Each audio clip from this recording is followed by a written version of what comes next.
असलामुअलैकुम crime update में लियाकत तुसी वेख रहे हो मेरे यूट्यूब चैनल। तीन चार ਜ਼ਿਲ੍ਹਿਆਂ ਦੇ ਬਾਰੇ ਅੱਜ ਤੁਹਾਡੇ ਨਾਲ ਡਿਸਕਸ ਕਰਾਂਗੇ ਕਿ ਇੱਥੇ ਸੀਸੀਡੀ ਪੁਲਿਸ ਔਰ ਪੰਜਾਬ ਪੁਲਿਸ ਦੀ ਬੜੀਆਂ ਕਾਰਵਾਈਆਂ ਬੜੇ ਮਨਸ਼ੀਆਤ ਫਰੋਸ਼ ਜਿਹੜੇ ਨੇ ਉਹ ਜਨਾਬ ਉਹਨਾਂ ਨੂੰ ਕੈਫੇ ਗਿਰਦਾਰ ਤੱਕ ਪਹੁੰਚਾਇਆ ਗਿਆ ਹੈ ਔਰ ਕਈ ਐਸੇ ਜਿਹੜੇ ਮਨਸ਼ੀਆਤ ਫਰੋਸ਼ ਹਨ ਉਹਨਾਂ ਨੂੰ ਜ਼ਖਮੀ ਹਾਲਤ ਦੇ ਵਿੱਚ ਗ੍ਰਿਫਤਾਰ ਕੀਤਾ ਗਿਆ ਹੈ ਔਰ ਉਹਨਾਂ ਦੇ ਕੋਲੋਂ ਕੀ ਜਨਾਬ ਬਰਾਮਦਗੀ ਹੋਈ ਹੈ ਮੁਕੰਮਲ ਤਫਸੀਲ ਨਾਲ ਤੁਹਾਡੇ ਨਾਲ ਡਿਸਕਸ ਕਰਾਂਗੇ। ਸਾਡੇ ਚੈਨਲ ਸਬਸਕ੍ਰਾਈਬ ਕਰੋ, ਕਮੈਂਟ ਦੇ ਵਿੱਚ ਇਜ਼ਹਾਰ ਖਿਆਲ ਲਾਜ਼ਮੀ ਕਰਨਾ। ਪਹਿਲੇ ਗੱਲ ਕਰਾਂਗੇ ਜਨਾਬ ਜ਼ਿਲ੍ਹਾ ਸਰਗੋਦਾ ਤਹਿਸੀਲ ਫੁੱਲਰਵਾਨ ਦੀ।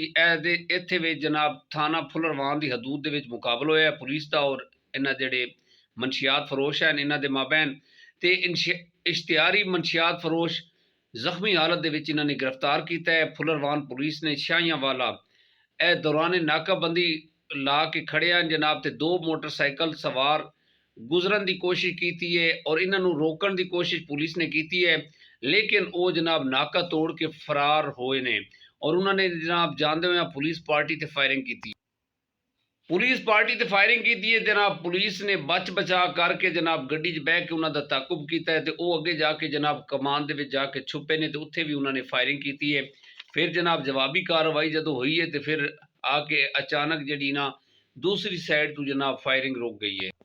पुलिस ने सर्च ऑपरेशन किया जनाब, एक बंदा जख्मी हालत गिरफ्तार किया है और बाकी जो उसके साथी है सन फरार होने कामयाब हो गए। ये उत्ते जो मुकदमे आए सी जनाब 397/17 और 013/2 20/65 बड़े मुकदमे के इश्तिहारी आ और ये पंजाब पुलिस और CCD पुलिस को मतलूब आ। ये को जनाब 2020 ग्राम जी चरस बरामद हुई है और एक कलाशनकोफ और एक मोटरसाइकिल जो है ना वो बरामद होया है। हुण उकाड़े की तुहाडे नाल गल करांगे जनाब। उकाड़ा दे विच पुलिस मुकाबला होया है। थाना सदर उकाड़ा दा इलाका 27-2L अंडरपास के नज़दीक जनाब खतरनाक डाकू जो है वो जख्मी हालत दे विच गिरफ्तार होया है। इसकी जिहड़ी शनाख्त हुई है वो मोहसिन सिरका राहज़नी 29 संगीन जराइम दे विच ये जनाब CCD पुलिस और पंजाब पुलिस नूं मतलूब आ। ਇਹ ਦੋ ਡਾਕੂ ਐਸੀ ਜਨਾਬ ਇਹਨਾਂ ਨੇ ਨਾ ਗਨ ਪੁਆਇੰਟ ਤੇ ਨਾ ਇੱਕ ਮੋਟਰਸਾਈਕਲ ਛੀਨੀ ਆਈ ਇੱਕ ਬੰਦੇ ਕੋਲੋਂ ਤੇ ਲੈ ਕੇ ਨਾ ਫਰਾਰ ਹੋਣੇ ਚ ਕਾਮਯਾਬ ਹੋ ਰਹੇ ਸੀ, ਲੇਕਿਨ ਜਨਾਬ ਪੁਲਿਸ ਦੇ ਇਹ ਹੱਥੇ ਚੜੇ ਨੇ ਤੇ ਇਹਨਾਂ ਨੂੰ ਗ੍ਰਿਫਤਾਰ ਕੀਤਾ ਗਿਆ। ਇੱਕ ਜਿਹੜਾ ਇਹਦਾ ਸੰਗੀ ਐ ਸੀ ਉਹ ਫਰਾਰ ਹੋਣੇ ਚ ਕਾਮਯਾਬ ਹੋ ਗਿਆ ਸੀ ਔਰ ਦੂਸਰਾ ਜਿਹੜਾ ਸੀ ਨਾ ਉਹ ਸਾਥੀ ਉਹ ਜ਼ਖਮੀ ਹਾਲਤ ਦੇ ਵਿੱਚ ਗ੍ਰਿਫਤਾਰ ਕੀਤਾ ਹੈ। ਟੋਬਾ ਟੈਕਸਿੰਗ ਦੇ ਵਿੱਚ ਵੀ CCD ਦਾ ਬੜਾ ਖੜਾਕ ਹੋਇਆ ਜਨਾਬ। ਇੱਕ ਜਿਹੜਾ ਮੁਲਜ਼ਮ ਹੈ ਸੀ ਉਹ ਜ਼ਖਮੀ ਹਾਲਤ ਦੇ ਵਿੱਚ ਗ੍ਰਿਫਤਾਰ ਕੀਤਾ ਗਿਆ ਹੈ। एडिशनल IG सुहेल जफर चट्ठा साहब ने जदों जनाब मनशियात ते क्रैकडाउन के आर्डर जारी किए ने ना यकीन करो मनशियात फरोश जिहड़े ने वो छुप रहे ने। कई जिहड़े ऐसे मनशियात फरोश ने उन्होंने अपने आप नूं कानून के हवाले कर दिता है और कई ऐसे हैं जनाब जिहड़े मुकाबला करते हैं और मुकाबले दे विच कई गिरफ्तार हो रहे हैं और कई जिहड़े ने ना वो फुल फराई हो रहे हैं क्योंकि इन्होंने जनाब मनशियात बेच के इन्होंने अपना बैकग्राउंड बड़ा मजबूत कर लेंगे ने ते फिर जो इन्होंने कानून के नाल मत्था लावना पै जाना तो मत्था लेंदे ने, लेकिन ये कामयाब नहीं होंगे, ये नाकाम ही होंगे ने। लेकिन तुहानूं पता ही है कि सरकार ही है।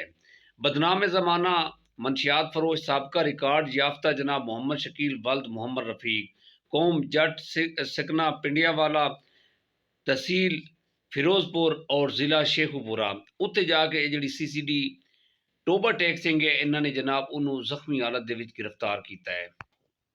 जी दोस्तों, जराइम की दुनिया के जदों जनाब वड़ते ने ना मनशियात के आदि होंगे ने, नाले मनशियात बेचते हैं और नाले जनाब लोगों के जोड़े जवान बच्चे ने शुरू तो छोटे बच्चे तो लैके बड़े बच्चे तक इनवॉल्व हो जाते हैं तो बाद नाकामी इन्हों का मुकद्दर बनती है, बड़े घर उजाड़ते हैं।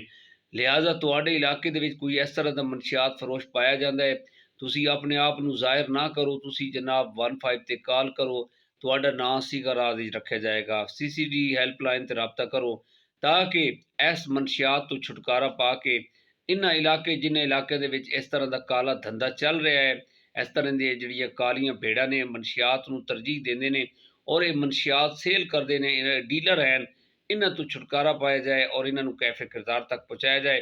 इहदा ताउन जिहड़ा है ना वो ओवरऑल जनाब हर पाकिस्तानी शहरी ते फर्ज है और इन पुलिस के नाल ताउन करके इन्हों कैफे किरदार तक पहुँचाया जा सकता। इस पैगाम के नाल सानू इजाजत दो। अपना ढेर सारा ख्याल रखा है। ਔਰ ਕਮੈਂਟ ਦੇ ਵਿੱਚ ਇਜ਼ਹਾਰ ਖਿਆਲ ਲਾਜ਼ਮੀ ਕਰਨਾ। ਔਰ ਜਿਨ੍ਹਾਂ ਭਾਈਆਂ ਨੇ ਸਾਡੇ ਇਸ ਚੈਨਲ ਨੂੰ ਸਬਸਕ੍ਰਾਈਬ ਵੀ ਨਹੀਂ ਕੀਤਾ ਉਹ ਚੈਨਲ ਸਬਸਕ੍ਰਾਈਬ ਕਰ ਲਓ। ਤੁਹਾਡੀ ਬੜੀ ਮਿਹਰਬਾਨੀ। ਆਪਣਾ ਢੇਰ ਸਾਰਾ ਖਿਆਲ ਰੱਖਿਆ। ਖੁਦਾ ਹਾਫਿਜ਼।